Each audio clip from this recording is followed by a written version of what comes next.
चंद्रपूर लोकसभा मतदारसंघाची निवडणूक पहिल्या टप्प्यात म्हणजे 19 एप्रिल 2024 रोजी होणार आहे। या निवडणुकीमध्ये 15 उमेदवार रिंगणात आहेत। मतदानासाठी आता केवळ 3 दिवस शिल्लक आहेत।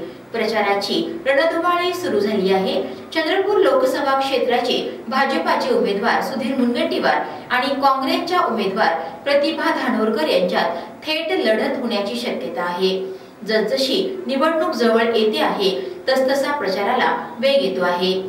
जिवती आणि कोरपणा तालुक्यातील मतदारांच्या मनात काय आहे या संदर्भात लाईव्ह चंद्रपूरच्या टीमने जाणून घेतल्या काही प्रतिक्रिया पाहूयात।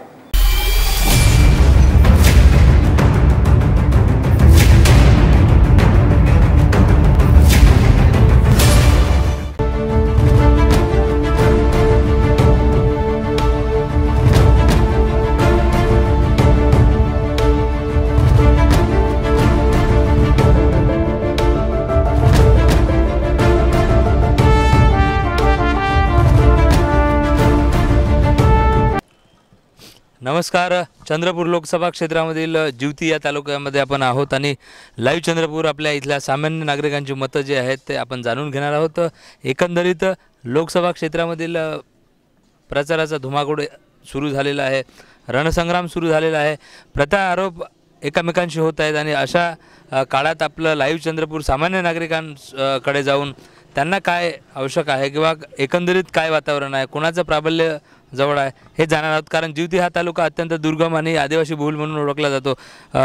इथे मात्र ज्या सुखसुविधा आहेत, ज्या मूलभूत सोयी आहेत त्या मात्र कुठेतरी आपल्याला पाहायला मिळत नाही।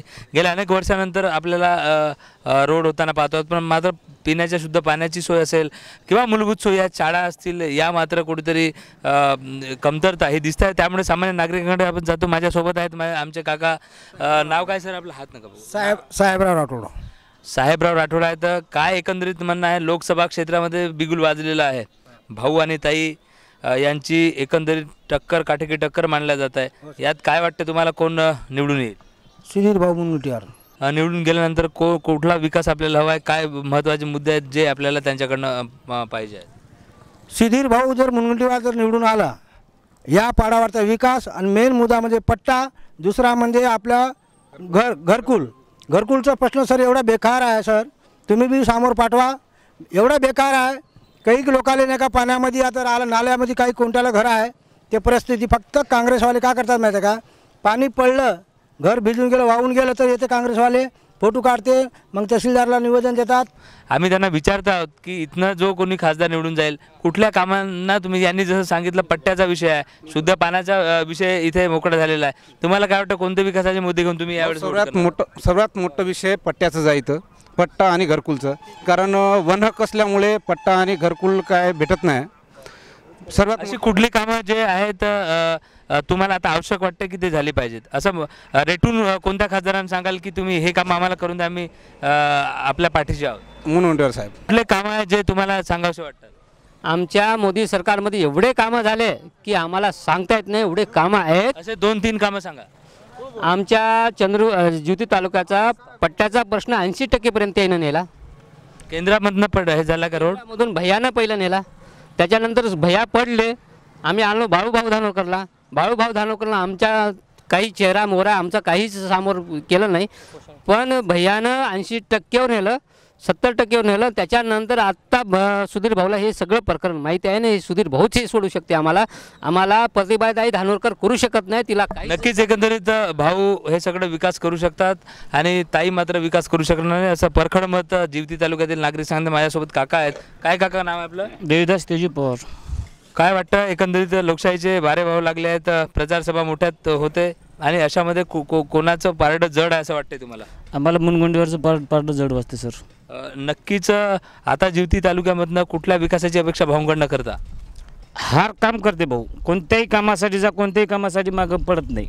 कोणतेही छोटूसं काम जा, अर्ध्या रात जा, कोणत्याही रात जा, छोटूसं काम राहिलं तरी भाऊ कामावर पडते। काका नमस्कार। लाईव्ह चंद्रपूर टीव्ही थेट सामान्य नागरिकांपर्यंत जाते।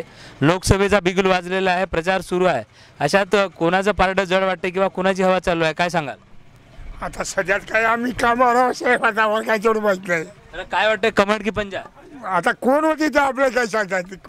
आपण सामान्य माणसाची मतं जाणून घेणार आहोत. लोकसभेचा बिगुल वाजलेला आहे, प्रचार मोठ्या जोमात सुरू आहे. अशा आता आपल्याला काय वाटतं, कोण निवडून येणार? आता सध्याच्याला तर असं वाटेल की कारण चालू ह्याच्यामध्ये चालू वर्षाच्या नुसार आणि ह्या 10-15च्या वर्षात सध्याच्याला तर सरकार सत्तेला VVPचे चालले. सुधीरभाऊ मुनगंटीवार असे म्हणताना येतील असं निश्चित माझं म्हणणं आहे. काय आपण मतदार आहात? मतदान हो. मतदान केलं या अगोदर? अगोदर नाही, पहिल्यांदा. पहिल्यांदा. किती वर्षात आपल्या?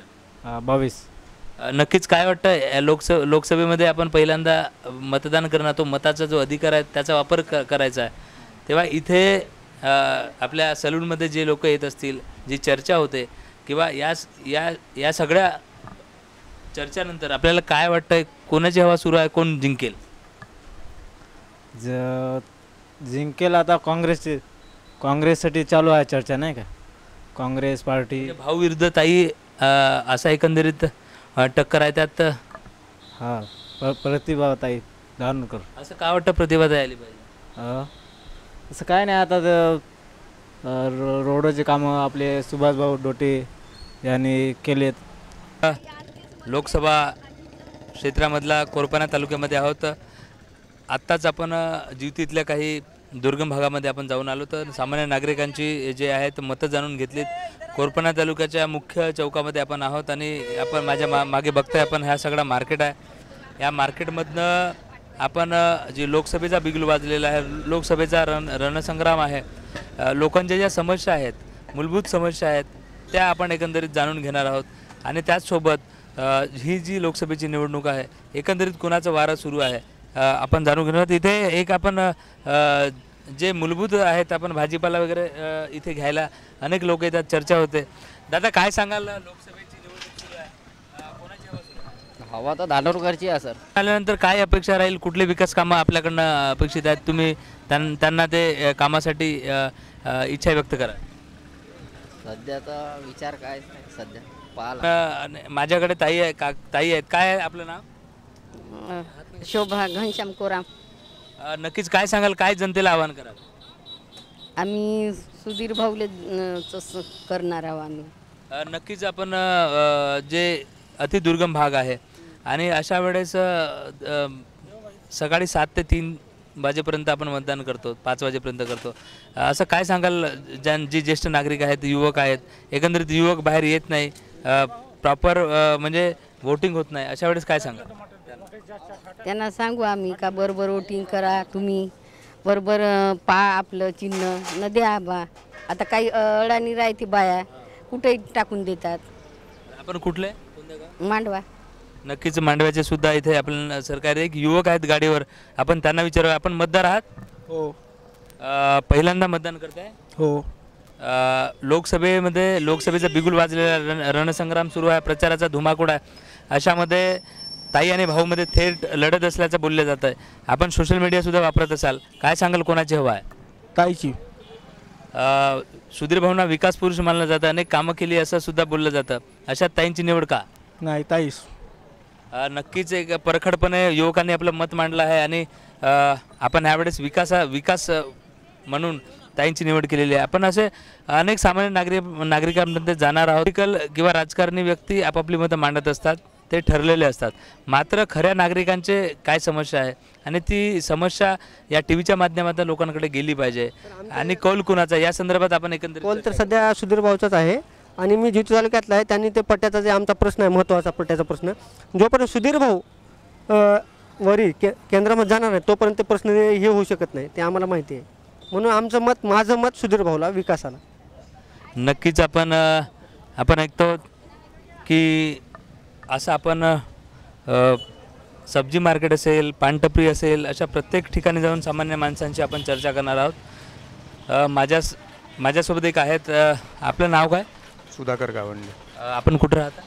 मी समोर पारडी. एकंदरीत लोकसभेचा बिगुल वाजलेला आहे, धुमाकूळ सुरू आहे प्रचाराचा आणि अशामध्ये आपण सुजाण मतदार आहात.